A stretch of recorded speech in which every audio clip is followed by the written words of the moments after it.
मुंबई में नौसेना डॉकयार्ड में मंगलवार को युद्धपोत आईएनएस रणवीर में ब्लास्ट हादसे में 3 नौसैनिक शहीद, 11 जवान जख्मी। युद्धपोत के इंटरनल कंपार्टमेंट में लगी आग, तुरंत आग पर पाया गया काबू।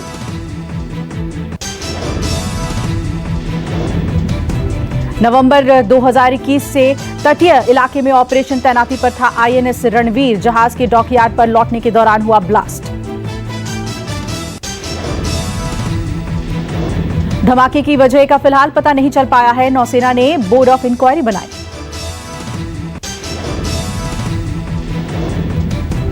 राहुल गांधी ने धमाके को दुखद बताया, कहा शहीदों को श्रद्धांजलि, घायलों के जल्द ठीक होने की उम्मीद।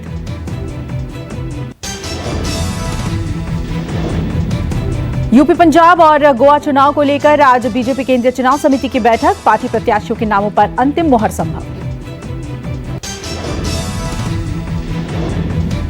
यूपी के तीसरे और चौथे चरण के चुनाव प्रत्याशियों के नामों पर चर्चा। यूपी में बीजेपी के अब तक 109 उम्मीदवारों का ऐलान। उत्तराखंड की सभी 70 सीटों के प्रत्याशियों के नामों पर भी चर्चा। गुरुवार तक बीजेपी उम्मीदवारों की सूची आ सकती है। पंजाब, गोवा और उत्तराखंड में एक ही चरण में मतदान। 14 फरवरी को होनी है वोटिंग।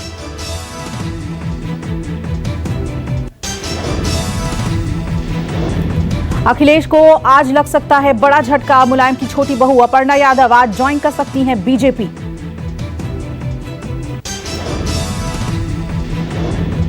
दिल्ली में मौजूद हैं अपर्णा। सूत्रों के मुताबिक मुलायम के छोटे बेटे प्रतीक यादव की पत्नी सुबह 10 बजे ज्वाइन कर सकती हैं बीजेपी।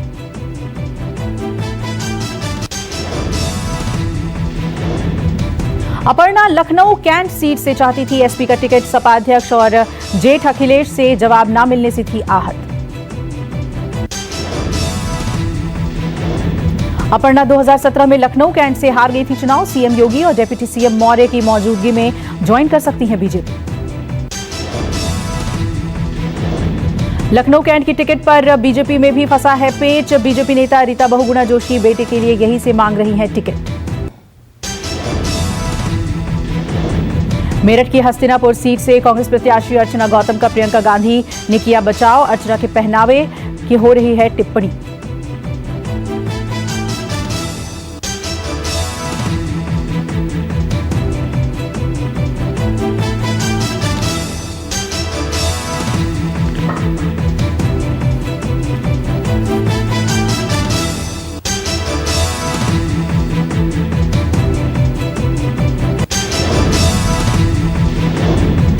साल 2018 में मिस बिकिनी इंडिया रह चुकी अर्चना। कांग्रेस महासचिव ने पहनावे पर टिप्पणी को घटिया और छोटी सोच की राजनीति बताया। अर्चना की आड़ में प्रियंका का पीएम मोदी पर भी निशाना। कहा परिवार को लेकर प्रधानमंत्री से सवाल क्यों नहीं किए जाते।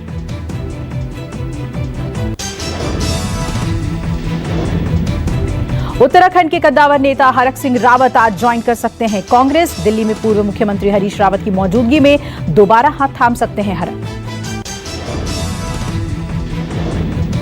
माना जा रहा है कि हरक सिंह रावत कांग्रेस में एंट्री के लिए माफी मांगने को तैयार। धामी सरकार से इस्तीफा देने के बाद बीजेपी ने पार्टी से निकाला।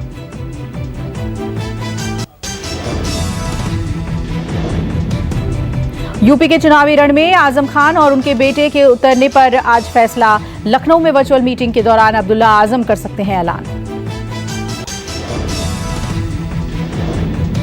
आजम खान को रामपुर सदर से सपा दे सकती है टिकट। अब्दुल्ला को स्वार विधानसभा सीट से उतारा जा सकता है मैदान में।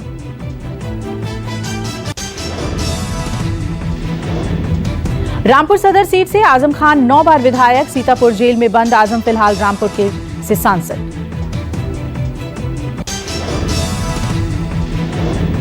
अखिलेश ने आजम और अब्दुल्ला पर ही चुनाव लड़ने का फैसला छोड़ा। खबर है कि सपा अध्यक्ष ने रामपुर की सभी सीटों से पार्टी सिंबल अब्दुल्ला को दिया। यूपी में आज से समाजवादी पार्टी का बड़ा अभियान। 300 यूनिट फ्री बिजली के लिए लोगों के नाम लिखने की मुहिम।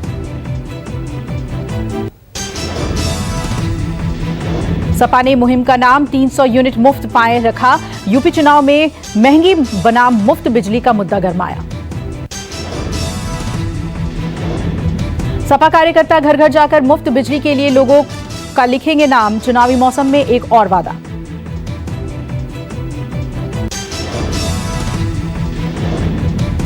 सीएम योगी ने ट्वीट कर अखिलेश के वादे पर ली चुटकी, कहा बाप मार डर इस अंधियारे में, बेटवा बना बा पावर हाउस।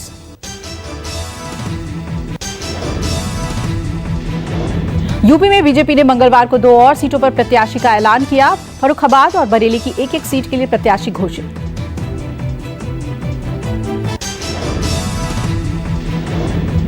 फर्रुखाबाद की भोजपुरा सीट से बहुरनलाल मौर्य को दिया गया टिकट। बरेली के बहेड़ी सीट से छत्रपाल गंगवार लड़ेंगे चुनाव। यूपी में सपा आरएलडी गठबंधन की दूसरी लिस्ट, 2 कैंडिडेट के नाम का ऐलान।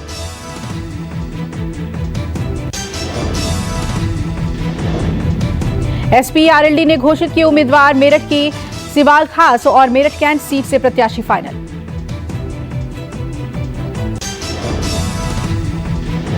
सिवाल खास से गुलाम मोहम्मद को टिकट, मेरठ कैंट से मनीषा अहलावत एसपी आरएलडी गठबंधन की उम्मीदवार।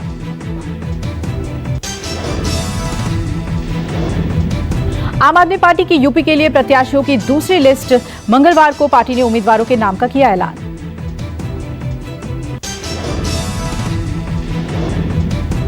आपकी दूसरी लिस्ट में 20 प्रत्याशी उम्मीदवार, एलएलबी, एमबीए और पोस्ट ग्रेजुएट। यूपी में सीट बंटवारे को लेकर बीजेपी और उसके सहयोगी दलों के बीच मंथन, अपना दल और निषाद पार्टी का हिस्सेदारी बढ़ाने पर दबाव। सूत्रों के हवाले से खबर, अपना दल ने मांगी है 36 सीटें।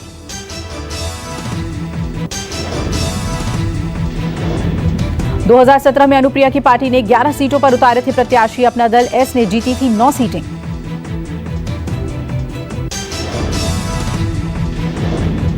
संजय निषाद का पार्टी के 15 सीटों पर दावा, कुछ सीटों पर निषाद पार्टी बीजेपी के सिंबल पर लड़ेगी चुनाव।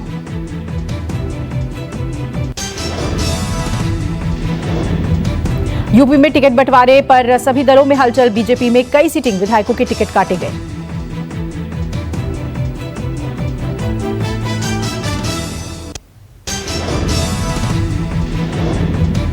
मथुरा के मांड सीट से एसके शर्मा का टिकट कटा, 2017 चुनाव में हार गए थे चुनाव।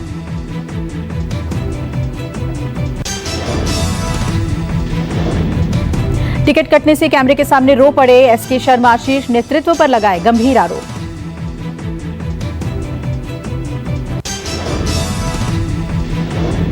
बीजेपी नेता एसके शर्मा का आरोप, बहुत जल्द सीएम योगी को भी बीजेपी किनारे कर देगी। बरेली के बिथरी चैनपुर सीट से सिटिंग एमएलए का टिकट कटा, राजेश कुमार मिश्रा उर्फ पप्पू भरतौल को टिकट नहीं। भरतौल ने सोशल मीडिया पर किया भावुक पोस्ट, कहा राम राज्य में जनक हार गया।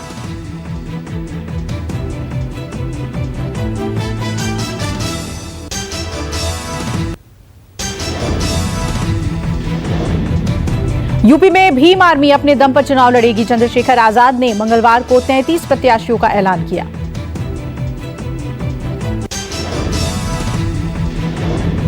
आजाद समाज पार्टी अध्यक्ष का सपा अध्यक्ष अखिलेश पर धोखा देने का आरोप लगाया। चंद्रशेखर ने कहा बीजेपी को रोकने के लिए चुनाव के बाद भी गठबंधन कर सकते हैं।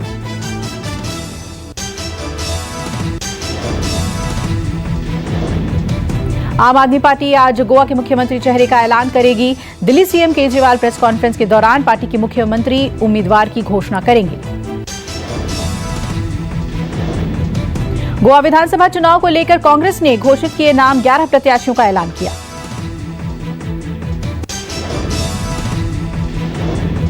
मंगलवार को घोषित नामों में अहम नाम पूर्व मंत्री माइकल लोबो का रहा। लोबो ने बीजेपी छोड़ कांग्रेस ज्वाइन की है।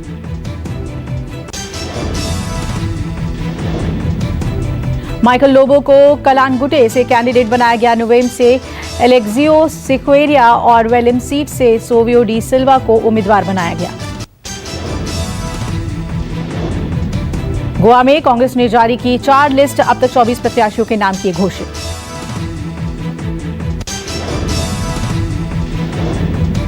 गोवा में 40 सीटों वाली विधानसभा, 14 फरवरी को होगा मतदान।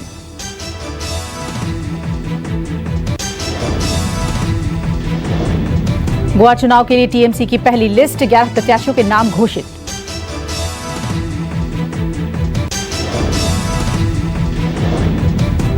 दल बदलुओं ने टीएमसी ने भी दिया टिकट, कांग्रेस से आए लुइजिन्हो फ्लेरिया को फतोर्डा सीट से टीएमसी ने बनाया कैंडिडेट।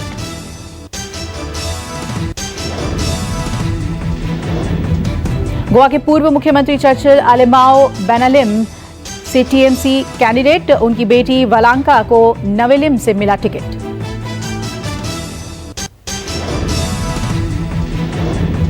पंजाब में आम आदमी पार्टी ने सांसद भगवंत मान को सीएम चेहरा घोषित किया। मंगलवार को आप संयोजक अरविंद केजरीवाल ने किया ऐलान। सीएम फेस बनने के बाद भगवंत मान का ऐलान, राज्य के युवाओं को रोजगार और किसानों को उनकी फसल का उचित कीमत प्राथमिकता होगी।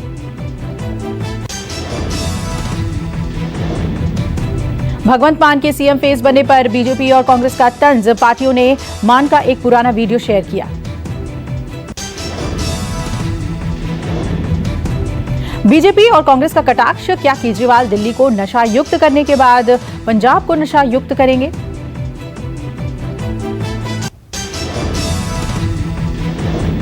पंजाब में सीएम चन्नी के रिश्तेदार के घर छापा, छापेमारी में 6 करोड़ कैश हुआ बरामद।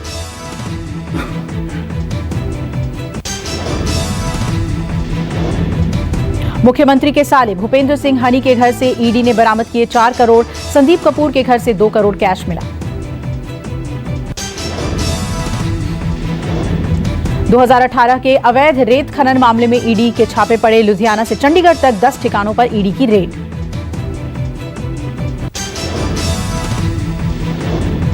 पंजाब सीएम चन्नी ने छापेमारी को बदले की कार्रवाई बताया, कहा बंगाल चुनाव के समय भी सीएम ममता के रिश्तेदारों के घर केंद्रीय एजेंसियों के छापे पड़े थे। रेड को मुख्यमंत्री चन्नी ने बदनाम करने की साजिश करार दिया। राहुल गांधी ने ट्वीट के जरिए मोदी सरकार पर बोला हमला।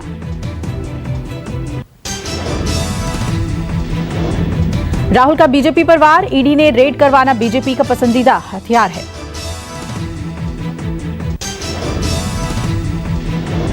राहुल ने बीजेपी पर लगाया आरोप, रेड बीजेपी का हथियार क्योंकि वो अपनी कई चीजों को छिपाना चाहते हैं।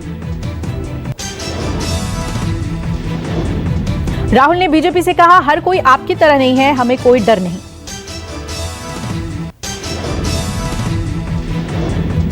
देश में मंगलवार को कोरोना के 2,61,000 नए केस आए, पिछले 24 घंटे में 392 मरीजों की हुई मौत। मंगलवार को लगातार तीसरे दिन 1.5 लाख से ज्यादा लोग रिकवर हुए। देश में एक्टिव केसों का आंकड़ा 18 लाख के पार पहुंचा।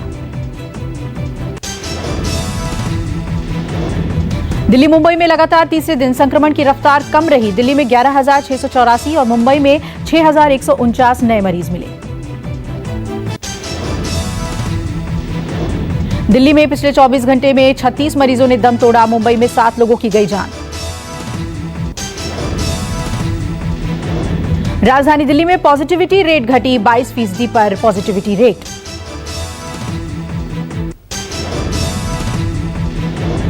महाराष्ट्र में मंगलवार को 39,000 से ज्यादा नए संक्रमित मिले। राज्य में पिछले 24 घंटे में 53 मरीजों ने दम तोड़ा। केरल में कोरोना का कहर जारी, मंगलवार को राज्य में 39 मरीजों की हुई मौत।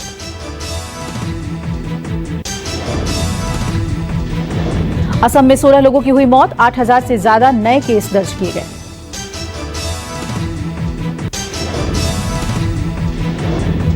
तमिलनाडु में पिछले 24 घंटे में राज्य में 29 मौतें हुई, 23,888 नए कोरोना संक्रमित मिले। गुजरात में मंगलवार को 17,000 से ज्यादा नए कोरोना मामले, पिछले एक दिन में राज्य में 10 लोगों की हुई मौत। कानपुर देहात से विधायक और मंत्री अजीत पाल सिंह ने दर्ज कराया केस, सोशल मीडिया पर उन्हें लेकर गलत जानकारी पोस्ट करने का आरोप। यूपी के कौशाम्बी में बीजेपी विधायक के खिलाफ आचार संहिता उल्लंघन का केस। चायल विधानसभा क्षेत्र में विधायक संजय कुमार गुप्ता स्कूटी बांटने का उन पर लगा है आरोप।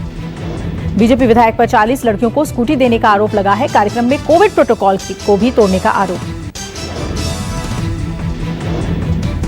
गुजरात के सूरत में चलती बस बीच सड़क में धू-धू कर जल उठी। सूरत से सौराष्ट्र जा रही बस में आग लगने से एक महिला की हुई मौत। बस के एसी में ब्लास्ट होने से लगी आग, एक महिला को छोड़ बाकी यात्री सुरक्षित। एमपी में पत्नी से गैंगरेप करने वाले आरोपी को शख्स ने धमाके से उड़ाया, 2 लोग को हुए गिरफ्तार। 4 जनवरी को ब्लास्ट में गैंगरेप आरोपी की हुई थी मौत। रतलाम के गांव में शख्स की पत्नी से हुआ था गैंगरेप। धमाका करने वाले शख्स ने के साथ ही दुकानदार भी गिरफ्तार। दुकानदार पर शख्स को जिलेटिन स्टिक और डेटोनेटर्स देने का आरोप। आरोपी के घर से 7 जिलेटिन छड़े और 10 डेटोनेटर्स बरामद किए गए। दूसरे शख्स से मिले 5 जिलेटिन और रॉ 5 डेटोनेटर्स। गैंगरेप केस में पुलिस की कार्रवाई, गांव के पूर्व सरपंच सहित 2 लोगों की गिरफ्तारी। भारत और साउथ अफ्रीका के बीच आज से वनडे सीरीज, 3 मैचों की सीरीज का पहला मैच आज पार्ल के बोलैंड पार्क में खेला जाएगा। टीम इंडिया की कमान केएल राहुल के हाथों में टेस्ट सीरीज में करारी शिकस्त के बाद भारतीय टीम वनडे में वापसी करना चाहेगी। पार्ल के बोलैंड पार्क में भारत की साउथ अफ्रीका से पहली भिड़ंत होगी। बोलैंड पार्क की पिच बल्लेबाजों के लिए काफी मददगार। शेयर बाजार की तेजी पर ब्रेक, सेंसेक्स 555 अंक टूटा, निफ्टी 18,200 के नीचे आकर बंद। एलॉन मस्क ने ट्विटर पर शेयर की अंगूर की तस्वीर, कैप्शन में लिखा बहुत इंफॉर्मेटिव। लोगों ने कहा क्या ग्रेप कॉइन आने वाला है। टाटा की ब्लैक थीम वाली एसयूवी हुई लॉन्च। कार की कीमत 19,05,000 रुपए तय की गई है। ग्राहकों में है एसयूवी को लेकर बेसब्री से इंतजार। नेस्ले ने चॉकलेट के रैपर पर भगवान की तस्वीर छापने को लेकर माफी मांगी। कंपनी ने कहा डेस्टिनेशंस की सुंदरता सेलिब्रेट करना उद्देश्य था।